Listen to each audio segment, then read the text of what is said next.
नमस्कार, news India देख रहे हैं आप। मैं हूं आपके साथ सपना। रुक करेंगे देवभूमि की खबरों का। विकास नगर तहसील क्षेत्र में प्रशासन की बुलडोजर कार्रवाई, 30 बीघा से ज्यादा सरकारी जमीन कराई गई कब्जा मुक्त। सीएम धामी के निर्देश पर अतिक्रमण हटाओ अभियान चला। एसडीएम विनोद कुमार की अगुवाई में बुलडोजर चला। बुलडोजर चलाकर अवैध मकान प्लॉटिंग और निर्माण ध्वस्त। शिकायतों की जांच के बाद प्रशासन ने बड़ी कार्रवाई की। विकासनगर तहसील क्षेत्र में सरकारी जमीनों पर कब्जा जमाए बैठे अतिक्रमणकारियों के खिलाफ प्रशासन का बुलडोजर एक्शन लगातार जारी है, जहां तहसील प्रशासन की टीम ने बड़ी कार्रवाई करते हुए 30 बीघा से ज्यादा सरकारी भूमि को अतिक्रमण मुक्त कराया है। बताते चले कि सीएम धामी के सख्त निर्देशों के तहत सरकारी भूमि को कब्जा मुक्त करने का अभियान तेज कर दिया गया है। इसके बावजूद भूमाफिया सरकारी जमीनों पर नजर जमाए हुए हैं। खास तौर पर नवनिर्मित बल्लूपुर पावंटा साहिब हाईवे के पास सरकारी जमीनों पर अवैध प्लॉटिंग और निर्माण कर मोटा मुनाफा कमाने की कोशिश की जा रही थी। शिकायतों की जांच के बाद एसडीएम विकासनगर विनोद कुमार की अगुवाई में तहसील प्रशासन ने बुलडोजर चलाया। कार्रवाई के दौरान अवैध मकानों, प्लॉटिंग और निर्माण को ध्वस्त कर सरकारी भूमि को कब्जा मुक्त कराया गया। इसी कार्रवाई को लेकर एसडीएम विनोद कुमार ने साफ शब्दों में कहा है कि सरकारी जमीनों पर अतिक्रमण किसी भी सूरत में बर्दाश्त नहीं किया जाएगा। उन्होंने चेतावनी दी है कि अभियान आगे भी जारी रहेगा और अतिक्रमण या भू माफियागिरी में संलिप्त लोगों के खिलाफ कठोर कार्रवाई की जाएगी।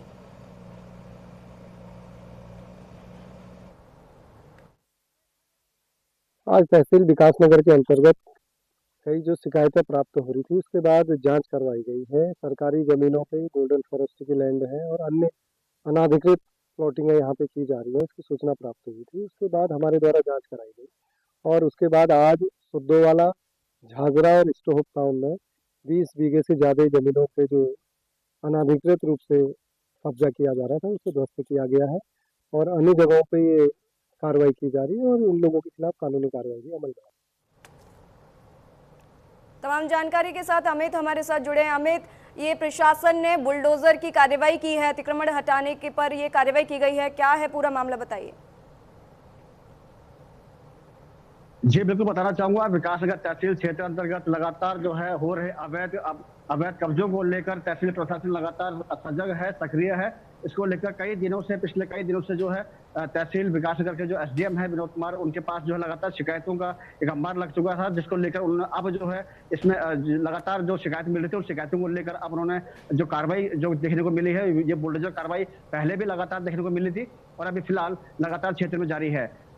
प्रदेश के जो मुखिया हैं पुष्कर सिंह धामी के सख्त निर्देश के तहत जो है ये कार्रवाइयां लगातार रोजाना जो है ये देखे जा रहे हैं। इसको लेकर तहसील प्रशासन बिल्कुल सक्रिय है और लगातार ये कार्रवाइयां पहले भी कई बार न्यूज इंडिया ने प्रमुखता के साथ दिखाया था और अभी फिर ये जो कार्रवाई है ये लगातार फिर जारी है, जिसमें कि सुद्दोवाला हुआ, झाझरा और साथ ही साथ कहीं ना कहीं ईस्ट होप टाउन में 30 बीघा जमीनों पर जो है अवैध अतिक्रमण जो किए हुए थे, उनको लेकर तहसील प्रशासन के द्वारा इस बार फिर से जेसीबी कार्रवाई देखने को मिली है। और एसडीएम जो विकासनगर जो विनोद कुमार है, उनका ये कहना है कि लगातार जो अवैध अतिक्रमण जो चल रहे हैं, इनको लेकर तहसील प्रशासन बिल्कुल इसको किसी भी सूरत में बर्दाश्त नहीं करेगा। लगातार कार्रवाइयां देखी जा रही है। जी, अतिक्रमण हटाने से पहले कोई नोटिस दिया गया था क्या, या फिर कोई विरोध भी देखने को मिला? जी बिल्कुल, जिस तरीके से लगातार पिछले कई समय से जो है विकासनगर तहसील क्षेत्र अंतर्गत जो है जो कार्रवाई देखी जा रही है, इसको लेकर कहीं ना कहीं जो भूमाफिया में हड़कंप मचा हुआ है और क्योंकि तहसील प्रशासन मौके पर होता है, एसडीएम साहब मौके पर होते हैं, जिसको लेकर पहले ही इनको नोटिस जारी कर चुके होते हैं और नोटिस जारी करने के बाद तहसील की जो पूरी टीम होती है जेसीबी समेत मौके पर पहुंचती है, जहां पर की तहसील के साथ साथ एसडीएम और तहसीलदार समेत पुलिस की भारी फोर्स मौके पर मौजूद रहती है। इस वजह से जो है कोई वहां पर हिमाकत नहीं कर पाता है कि कोई किसी तरीके का विरोध यहाँ देखने को मिला हो। फिलहाल सब कुछ शांतिपूर्ण रहा। जी, बहुत शुक्रिया ये तमाम जानकारी के लिए।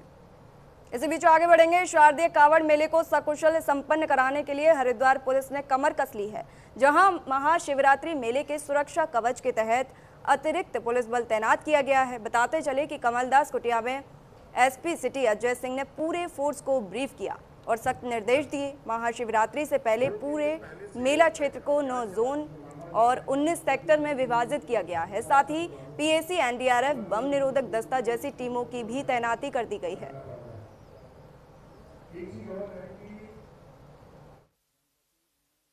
देखिए, शारदीय कांवड़ स्टार्ट हो चुकी है, जो कि 2 फरवरी से शुरू होकर के और महाशिवरात्रि जो हमारा 15 तारीख को पड़ेगा, उस दिन तक विशेष रहेगा। इसके क्रम में जिलाधिकारी महोदय द्वारा, वरिष्ठ पुलिस अधीक्षक महोदय द्वारा सभी जनपद के अधिकारियों को ब्रीफिंग लेकर के और मीटिंग करके और जो महत्वपूर्ण निर्देश थे वो दिए गए थे, जिसमें न केवल रूट की व्यवस्था बल्कि जो पैदल मार्ग है, हमारा पार्किंग की व्यवस्था है, घाटों की व्यवस्था है। इसके अलावा जो हरकी पैड़ी क्षेत्र में पड़ने वाले हमारे पुल हैं, तो आवश्यक व्यवस्थाओं के संबंध में एक व्यवस्था को चाक चौबंद और सुनिश्चित करने के लिए, जिससे कि यातायात सुगम हो और सुरक्षित तरीके से कर लिए अपने गंतव्य को जाए, हमने हमारे द्वारा प्लानिंग की गई है। राष्ट्रीय स्वयंसेवक संघ के 100 साल पूरे होने के अवसर पर बेरीनाग के रामलीला के मैदान विराट हिंदू सम्मेलन का आयोजन किया गया। आरएसएस के संघ प्रांत सह प्रांत कार्यवाह भूपेंद्र ने कहा कि हिंदू अपने आप में गर्व है। हिंदू समाज की शक्ति उसकी एकता है, संस्कार और संस्कृति में निहित है। युवाओं से अपने सांस्कृतिक मूल्यों को समझने और समाज सेवा में सक्रिय भूमिका निभाने का भी आह्वान किया। इस पर वक्ता स्वामी योगानंद महाराज ने सभी हिंदुओं से एकजुट होकर आगे आने की अपील की और अपने धर्म की रक्षा करने को कहा। इस मौके पर कई क्षेत्रों में उत्कृष्ट कार्य करने वाले हिंदुओं को भी सम्मानित किया गया। हिंदू सम्मेलन के निमित्त जो राष्ट्रीय स्वयंसेवक संघ ने 100 वर्ष में जो काम किए हैं, वो समाज के प्रत्येक व्यक्ति तक, प्रत्येक हिंदू तक पहुंचे और राष्ट्रीय स्वयंसेवक संघ ने जो ये 100 वर्ष की साधना की है, वो क्यों महत्वपूर्ण है, इसके लिए सभी लोग जाने। पूरे संपूर्ण भारत वर्ष के जो हिंदू सनातनी लोग हैं, वो इस जन जागरण अभियान को रुकने न दें और हमारी जो सनातन पर कुठाराघात कर रहे हैं, आदि अनादि से आक्रमणता या भारत में आए, इसकी संस्कृति का जो है नाश किया, इस संस्कृति को बिगाड़ा है। सनातन धर्म को बरकरार रखने के लिए, इसकी छवि बढ़ाने के लिए प्रत्येक हिंदू को जो है जातिवाद, मतभेद सब भुलाकर एकमत होना है, एक ध्वज के नीचे आना है। जो सनातन ध्वज है, उस ध्वज के नीचे आकर के सभी सनातनियों को सनातन के लिए तन मन धन से सहयोग करना चाहिए। आज विराट हिंदू सम्मेलन का जो एक कार्यक्रम था, वो पूर्ण रूप से सफल रहा और पूरे बेरीनाग क्षेत्र से पूरे हमारे व्यापारी वर्ग सभी लोग आए, सभी लोग ने अपना समर्थन दिया। आज हमने यहाँ पर लगभग 40,000 के जो स्वावलंबी लोग थे, जो अपने अपने क्षेत्र में कार्य कर रहे हैं, उन लोगों को भी सम्मानित करने का कार्य किया। रुड़की में मंगलोर क्षेत्र के घोसीपुरा गांव में उस समय हड़कंप मच गया जब गांव के ही दबंगों ने कुछ युवकों पर हमला कर दिया। प्रत्यक्षदर्शियों के मुताबिक दबंग लाठी, डंडे और अवैध हथियार लेकर मौके पर पहुंचे। बताया जा रहा है कि मामला पास के खेत से मिट्टी उठाने को लेकर शुरू हुआ। पीड़ित पक्ष का कहना है कि उनके पास प्रशासन से परमिशन है, क्योंकि हाईवे निर्माण के लिए मिट्टी भेजी जा रही है, लेकिन गाँव के दबंग इससे नाराज थे और काम जारी रखने के लिए पैसे की मांग कर रहे थे। पीड़ित ने बताया कि दबंग के लोग लाठी, डंडों और अवैध हथियारों से लैस होकर हमला करने आए और बीच बचाव के दौरान पीड़ित पक्ष ने एक हमलावर को दबोच लिया, जिसमें उसने साफ साफ नाम बताए हैं कि हमला क्यों हुआ। फिलहाल पीड़ितों का इलाज चल रहा है और पुलिस जांच में जुटी है।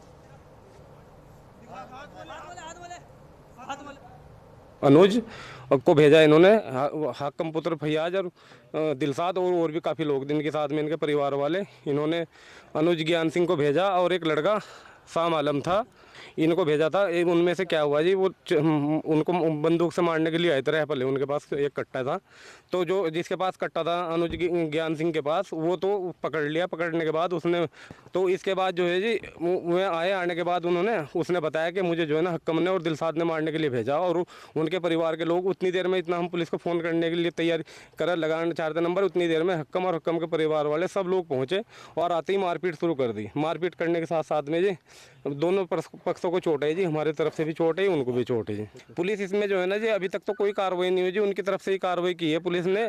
जबकि इसमें जो है ना, जो लड़का मारने आया था, हमें उसकी वीडियो हमारे पास मौजूद है, उसमें भी अब तक की कोई कार्रवाई नहीं हुई जी टोटल। आज सुबह जो है घोसीपुरे में एक दो पक्षों में आपसी मतलब जिनमें पहले से विवाद था, उसमें थोड़ा सा लड़ाई झगड़ा टाइप का हुआ है, जिसमें एक आदमी को चोट लगी है। फिर पुलिस के द्वारा उस आदमी को अस्पताल में भर्ती करवाया गया, जहां से उन्हें हायर सेंटर के लिए रेफर किया गया है। हालांकि उनकी तबीयत अब ठीक है। और जो जो पीड़ित पक्ष है उसके द्वारा तहरीर दी जा रही है और पुलिस जो है इस पर वैधानिक कार्यवाही कर रही है। छत्तीसगढ़ के दंतेवाड़ा में 4 अप्रैल 2010 को नक्सली हमले में शहीद हुए सितारगंज के लोका गांव के रहने वाले ब्रजानंदन का परिवार गांव के मुख्य द्वार पर नाम अंकित कराने को लेकर दर-दर भटक रहा है।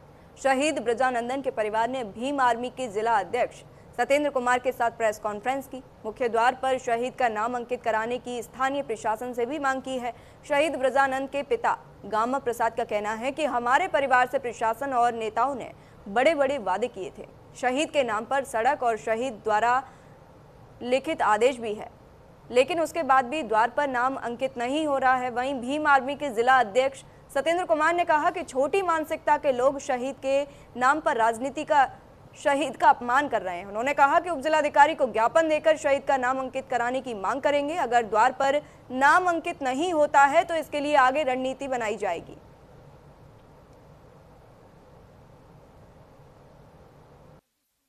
महोदय, मांग यही है, जो शहीद द्वार बना हुआ है उस पर शहीद ब्रजानंद का नाम अंकित किया जाए।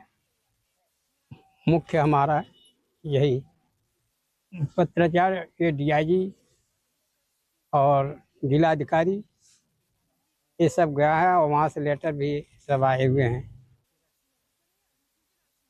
मुद्दा शहीद ब्रजानंद स्मृति द्वार का मुद्दा है। 2022 के आसपास मुझे लगता है 2022 के दूसरे तीसरे माह में कंप्लीट हो गया। बस बारी आई उस पर नाम अंकित करने की, तो उस पर शहीद परिवार का नाम अंकित नहीं हो पाया, जिसकी हम परिवार को आपत्ति है और लंबे समय से परिवार परेशान है। वो चाहता है कि भाई उस शहीद ब्रजानंद का जो स्मृति द्वार है उस पर नाम अंकित हो।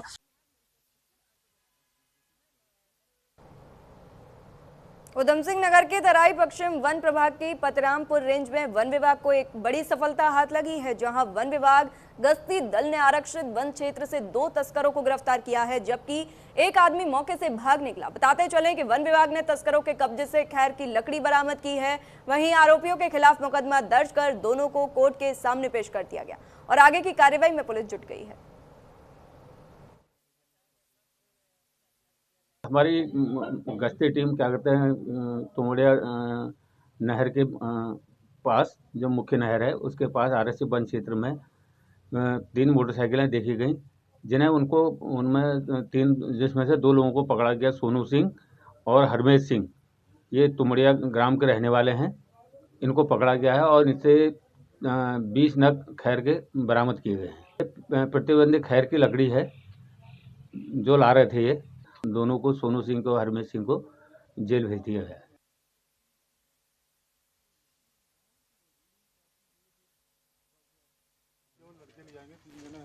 ठीक हो गया।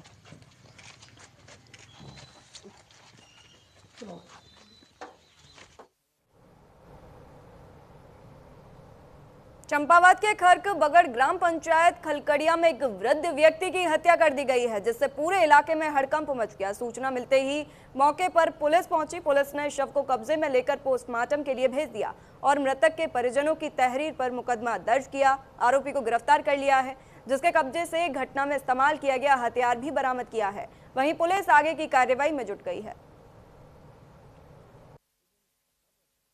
कल दिनांक 7 फरवरी को डीसीआर चंपावत को श्री अंबादत्त खरकवाल, जो रहने वाले ग्राम खर्क बगड़ ग्राम पंचायत खलकड़िया के हैं, इनकी हत्या होने की सूचना प्राप्त हुई थी।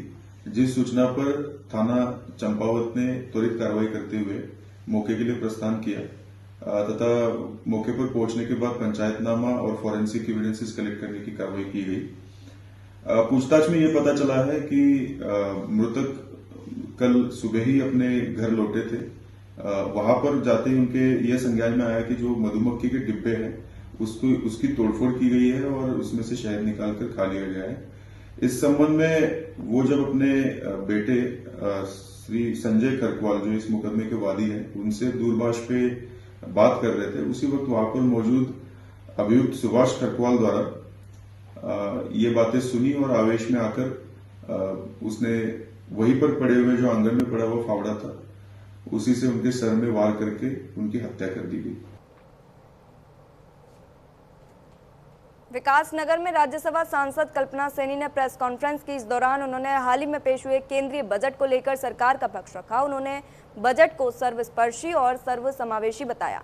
यह बजट मध्यम वर्ग को राहत देने के साथ विकसित भारत के संकल्प को मजबूती देने वाला है और कहा कि उत्तराखंड जैसे पहाड़ी राज्यों में बुनियादी ढांचे के विकास और युवाओं को रोजगार देने पर विशेष ध्यान दिया गया है। साथ ही उन्होंने विपक्ष की आलोचनाओं की खारिज करते हुए कहा कि यह बजट केवल आंकड़ों का खेल नहीं बल्कि देश के अंतिम व्यक्ति तक सशक्तिकरण पहुंचाने का ठोस ब्लूप्रिंट है, जो विकसित भारत 2047 की दिशा में मजबूत कदम साबित होगा। इस दौरान क्षेत्रीय विधायक मुन्ना सिंह चौहान, पूर्व विधायक कुलदीप कुमार और पूर्व जिला पंचायत अध्यक्ष मधु चौहान समेत कई पदाधिकारी मौजूद रहे। कि हमारा पर्वतीय राज्य है और बहुत सारी विषमता है, बहुत सारी समस्याएं हैं। हमारा राज्य, अगर मैं ये कहूँ कि थोड़ा अलग हटकर है, इस पर विशेष ध्यान दिया गया है। पर्यटन को बढ़ावा दिया गया है और हमारी कार्य क्षमता को बढ़ाने के लिए विशेष रूप से हमें जो हमारे स्वयं सहायता समूह हैं उनको आर्थिक रूप से सशक्त करके आर्थिक संबल मिलेगा और हमारी अपनी जो योजनाएं हैं उनमें सफलता मिलेगी। कालाडूंगी के प्राचीन शिव मंदिर से कांवड़ियों की टोली हरिद्वार के लिए रवाना हो गई है। ये श्रद्धालु 14 फरवरी को हरिद्वार से गंगा जल लेकर वापस लौटेंगे और महाशिवरात्रि के दिन भगवान भोलेनाथ का जलाभिषेक करेंगे, जिसको लेकर कालाडूंगी के शिव भक्त ब्रजेश शाह ने बताया कि वे पिछले 25 सालों से लगातार महाशिवरात्रि के अवसर पर गंगा जल से भगवान शिव का जलाभिषेक करते हैं। इस दौरान हरिद्वार से कालाडूंगी शिव मंदिर तक की लगभग 6 दिनों की पैदल यात्रा की जाती है। कांवड़ यात्रा के दौरान पूरे नगर में बोल बम और हर हर महादेव के जयकारों से वातावरण भक्तिमय हो जाता है। श्रद्धालुओं में विशेष उत्साह और आस्था भी देखने को मिली।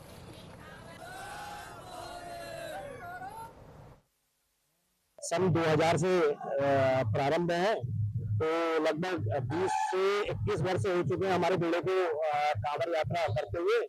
हमें 5 दिन का रास्ते का समय लगता है और विशेष बात यह है कि हम थोड़ा पर्यावरण के संबंधी चलते हैं, अपना भंडारा साथ में रखते हैं, साफ सफाई व्यवस्था से चलते हैं और कंडी मार्ग द्वारा एक जो रोड है हरिद्वार से रामनगर, उस वाले रोड से हम कंडी मार्ग द्वारा यहाँ आते हैं। इसमें हमें 5 दिन लगते हैं।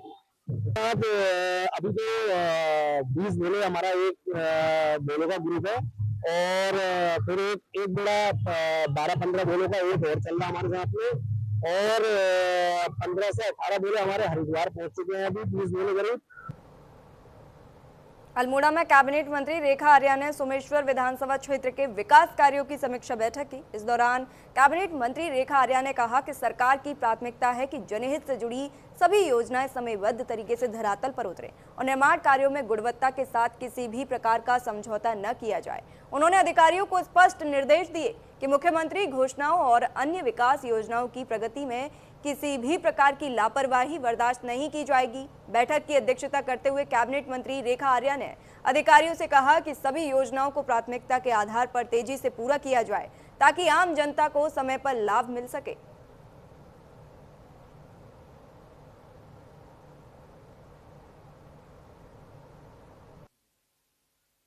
माननीय मुख्यमंत्री जी की घोषणाएं जो चाहे पेयजल के संदर्भ में हो, चाहे वो सड़कों के संदर्भ में हो, चाहे वो विद्युत स्टेशन स्थापित करने के संदर्भ में हो, चाहे वो हैंडपंप के संदर्भ में हो, उन सभी की सभी अधिकारियों के, हाँ खासकर फिर पर्यटन के क्षेत्र में हो, हमारे मंदिरों के सौंदर्यीकरण के क्षेत्र में हो, मानस खंड माला में जो हमारे मंदिर चयनित हुए हैं उनका परीक्षण हो, वो सारी योजनाओं का धरातल पर क्या अद्यतन स्थिति है उसकी आज समीक्षा की गई है।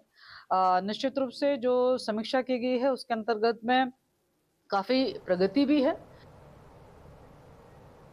सितारगंज में नगर पालिका परिषद का 1 साल का कार्यकाल पूरा होने पर नगर पालिका अध्यक्ष सुखदेव सिंह ने प्रेस कॉन्फ्रेंस की। इस दौरान प्रेस कॉन्फ्रेंस कर बताया कि पालिका क्षेत्र में छोटे बड़े 203 निर्माण कार्य किए गए हैं, जिसकी कीमत 10 करोड़ 50 लाख रुपए है। पालिका अध्यक्ष ने कहा, सबका साथ सबका विकास, जाति धर्म से ऊपर हर क्षेत्र में कार्य कराए गए हैं। उन्होंने कहा अल्पसंख्यक क्षेत्र में 43 निर्माण कार्य हुए हैं। उन्होंने बताया 1 करोड़ 80 लाख की लागत से पुरानी लाइटें सही कराई गई हैं, जिसमें नई लाइटें, कीटनाशक दवाइयां, डस्टबिन, सफाई की सामग्री भी शामिल है। प्रधानमंत्री आवास योजना के तहत 144 लाभार्थियों को 70,90,000 की किस्त भी जारी हो चुकी है। प्रेस कॉन्फ्रेंस में पालिका के सभी सभासद और बीजेपी जिला अध्यक्ष कमल जिंदल, मंडल अध्यक्ष सहित सैकड़ों बीजेपी पदाधिकारी और कार्यकर्ता मौजूद रहे।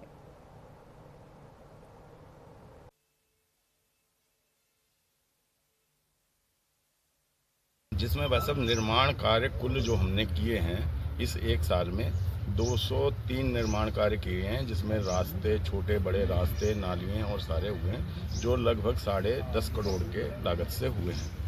इसमें लगभग 43 निर्माण कार्य हमारे अल्पसंख्यक क्षेत्रों में हुए हैं। जहाँ जहाँ से भी डिमांड आई, जो हमारे सभासद गणों ने या मेरे किसी भी जनप्रतिनिधि ने या किसी भी जनता के उसने मेरे को बताया, तो वहाँ हमने निर्माण कार्य कराए। और इसमें 1 करोड़ 80 लाख रुपए की लागत से लगभग जो हमने पुरानी लाइटें रिपेयर भी कराई, उसमें हमने नई लाइटें मिली, डस्टबिन, कीटनाशक दवाइयाँ, सफाई के और सामान, इम्प्लीमेंट जो खरीदे, वो लगभग 1 करोड़ 80 लाख रुपए।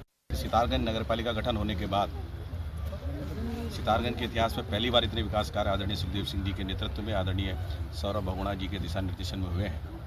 हमारे प्रदेश के यशस्वी मुख्यमंत्री आदरणीय पुष्कर धामी जी के सहयोग से कितने विकास कार्य हुए, जिसका लेखा जोखा आदरणीय सुखदेव सिंह देखेंगे।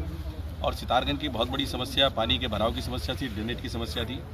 उसके लिए 16.5 करोड़ रुपए अभी प्रदेश सरकार द्वारा स्वीकृत हुए। आदरणीय चेयरमैन साहब और सौरभ बहुगुणा जी इसके लिए बड़ी भागदौड़ कर रहे थे, एक बहुत बड़ी समस्या थी। सितारगंज में राजकीय स्नातकोत्तर महाविद्यालय में राजविंदर कौर अध्यक्ष पद में निर्वाचित हुई, जहां मतदान में कुल 459 मतदाताओं ने मतदान किया। इसमें राजविंदर कौर को 372 मत मिले, जबकि गौरव फटियाल को 84 वोट मिले। 1 मत नोटा को पड़ा। बताते चले कि निर्दलीय प्रत्याशी राजविंदर कौर ने 290 मतों से जीत प्राप्त कर इतिहास रचा है, जबकि महाविद्यालय में 459 छात्रों ने अपना मतदान किया था। छात्र संघ के सामान्य चुनाव में राजविंदर कौर का अध्यक्ष पद का नामांकन खारिज हो गया था। इसके बाद राजविंदर कौर ने हाई कोर्ट की शरण ली थी, जिसके बाद हाई कोर्ट के आदेश के बाद अध्यक्ष पद पर उपचुनाव हुआ। राजविंदर कौर की जीत के बाद छात्र छात्राओं ने ढोल नगाड़ों पर नाचकर गाकर जश्न मनाया और आतिशबाजी की। नवनिर्वाचित छात्र संघ अध्यक्ष राजविंदर कौर ने जीत के बाद सभी छात्रों का धन्यवाद किया। उन्होंने कहा, मैं छात्र हितों के लिए हमेशा संघर्ष करती रहूंगी। धन्यवाद करती हूँ जिन लोगों ने संघर्ष में साथ दिया और भाई की जीत हुई है। मैं सभी का बहुत बहुत धन्यवाद दिल से करती हूँ और सभी मीडिया वालों का धन्यवाद करती हूँ, जो लोग मेरे लिए मेरी लड़ाई में शामिल हुए। और आज मेरे लिए आप बहुत धन्यवाद का। पूरा प्रकरण क्या था? आपका पर्चा कैसे खारिज हुआ था? मेरा पर्चा पहले तो खारिज हो गया था, पर मैं हाई कोर्ट में जब वहाँ से मेरा पर्चा सही साबित हुआ, उसके बाद न्याय की जीत हुई और आज उस चुनाव हुआ। मैं सभी का धन्यवाद करती हूँ कि जो लोग यहाँ पे आए, जिन लोगों ने मुझे वोट दिया, बहुत मीडिया वालों को धन्यवाद करती हूँ, जिन लोगों ने मेरा सहयोग किया और सभी छात्रों को धन्यवाद करती हूँ। बहुत बहुत धन्यवाद। बहुत लंबा संघर्ष था। ये चुनाव 27 सितंबर को हुआ था, जिसमें राजविंदर कौर का पर्चा सामने वालों ने बहुत दबाव के कारण उसका पर्चा खारिज करवा दिया था, जबकि ऐसा नहीं था। हम हाई कोर्ट की डबल बेंच में गए, हाई कोर्ट ने हमारे पक्ष में फैसला दिया और अपोजिशन वाले उस फैसले को चुनौती देकर सुप्रीम कोर्ट गए। सुप्रीम कोर्ट ने उनकी याचिका को खारिज करके 7 फरवरी को पुनः मतदान हुआ, जिसमें राजविंदर कौर ने ABVP के प्रत्याशी को बहुत ही बुरा तरीके से हराया है, जो कि आज तक ऐसा प्रत्याशी को नहीं हराया गया ABVP के प्रत्याशी। ये बहुत बड़ी हार है। कितने मतों से विजयी हुई है राजविंदर कौर? 290 वोटों से जीती है, 83 वोट सामने वाले को मिले हैं। फिलहाल इस बुलेटिन में इतना ही, रुकते हैं एक छोटे से ब्रेक के लिए।